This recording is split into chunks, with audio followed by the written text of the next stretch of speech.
In the past decade, while retail giants like Walmart and Target focused on urban expansion and e-commerce, a different kind of chain was quietly dominating a market they had overlooked.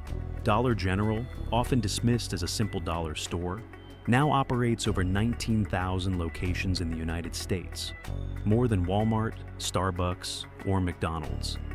Its success isn't a mystery of marketing or a fluke of timing. It's the result of a deliberate, data-driven strategy that serves a specific and often underserved segment of American consumers. This is how Dollar General identified a multi-billion-dollar opportunity in what many considered an unprofitable market. The core of Dollar General's strategy is focus. Their target customer has a household income under $40,000 a year. For this customer, proximity and price are not just conveniences, they're economic necessities. While large retailers require a significant population density to justify a store, Dollar General operates on a different model. They place smaller stores, averaging about 7,500 square feet, in locations where the nearest Walmart or supermarket might be 15 to 20 miles away. They aren't competing on selection, they're competing on access. In retail terms, they serve the last mile, or more accurately, the last 5 miles for millions of people. To make this model profitable, Dollar General perfected a system of extreme operational efficiency.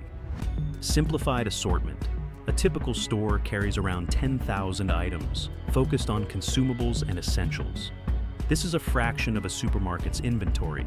By limiting choice, they streamline logistics, reduce inventory costs, and simplify in-store operations. Lean logistics and labor. Goods are shipped on easy-to-unload pallets that go directly to the sales floor. This warehouse-style stocking minimizes backroom space and labor hours. Stores run with a very small staff, often just a manager and a few part-time associates. This keeps payroll, their largest expense, remarkably low. Real estate and speed. They favor inexpensive existing buildings. The process from securing a location to opening a store can be under 90 days.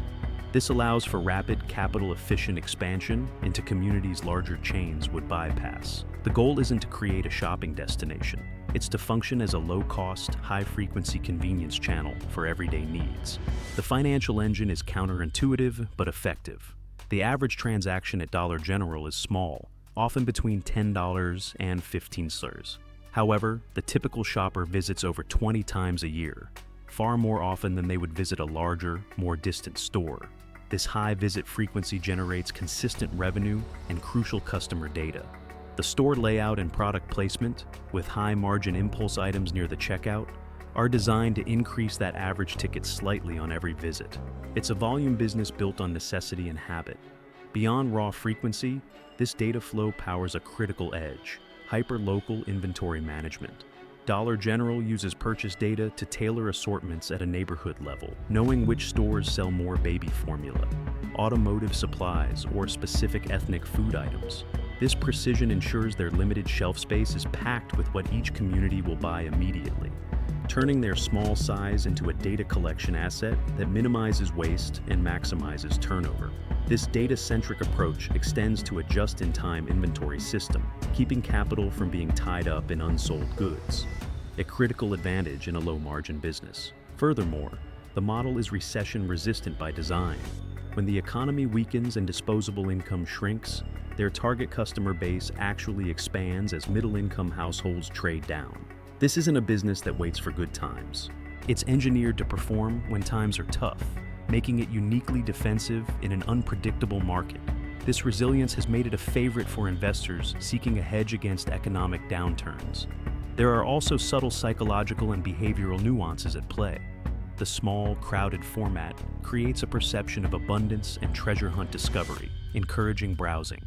The constant rotation of non-essential, seasonal items, from gardening gloves to holiday decorations, creates a reason for repeat visits beyond staples, turning a utility stop into a minor shopping event that can boost the average ticket.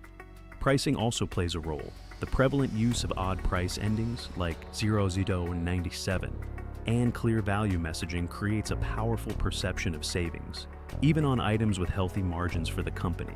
This success has not come without significant criticism, which highlights the trade-offs of the model and points to potential long-term vulnerabilities. Labor and compliance issues. The lean staffing model has led to numerous lawsuits and federal fines related to overtime violations, unsafe working conditions, and excessive workload. Critics argue the model's efficiency is achieved by pushing frontline workers to their limits. The food desert debate. While Dollar General provides access to basic food items, its selection of fresh fruits, vegetables, and proteins is extremely limited. Public health advocates argue that by primarily stocking shelf-stable, processed foods, the chain does little to improve nutritional outcomes in the communities it serves, potentially exacerbating health disparities. Impact on local business. In some small towns, a new Dollar General can accelerate the closure of remaining local grocers or retailers, leaving it as a de facto monopoly for basic goods, which can limit consumer choice in the long run. This negative press isn't just a PR problem, it fosters regulatory pushback. Some municipalities have begun enacting zoning laws to limit new dollar stores, arguing they undermine community health and local business, creating a new front in their expansion war. Looking ahead, the future presents a key strategic challenge. Moving beyond the physical expansion treadmill, their earnings growth is still heavily tied to opening new stores. As they saturate the most obvious high-opportunity locations, they are forced into increasingly marginal markets with weaker economics, which could dilute overall profitability. This real estate treadmill means operational excellence must not only maintain existing stores, but also constantly overcome the lower potential of newer ones. Ultimately, growth must come from increasing sales per existing store. This pressures them to expand into slightly higher margin categories or services, such as more frozen foods or financial services, which could complicate their beautifully simple model. Furthermore, mounting labor and regulatory scrutiny represents a material risk that could force a costly overhaul of their foundational staffing blueprint, directly attacking their core cost advantage. Their next chapter will test whether they can evolve from a pure-play consolidator into a more sophisticated operator that can grow sustainably within its existing empire. So, what does Dollar General's rise tell us? It demonstrates that in a fragmented economy, a highly specialized business model can be extraordinarily resilient. They identified a gap created by the retreat of larger, more generalized retailers from low-density areas. Walmart's model requires massive scale and traffic. Dollar General's model thrives on necessity and convenience at a micro scale. They are two different answers to two different questions. Walmart asks, how can we serve a community's broad weekly needs? Dollar General asks, how can we serve a community's urgent daily needs at the lowest possible cost?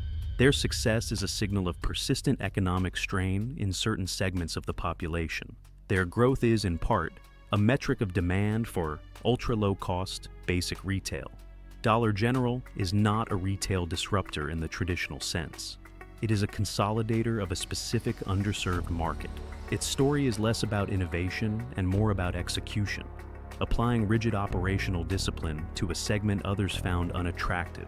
Their story underscores that immense value can be created by serving overlooked customers with unmatched focus, but it also reveals that such a model can become a prisoner of its own success, reliant on constant expansion and vulnerable to the very societal pressures it inadvertently highlights.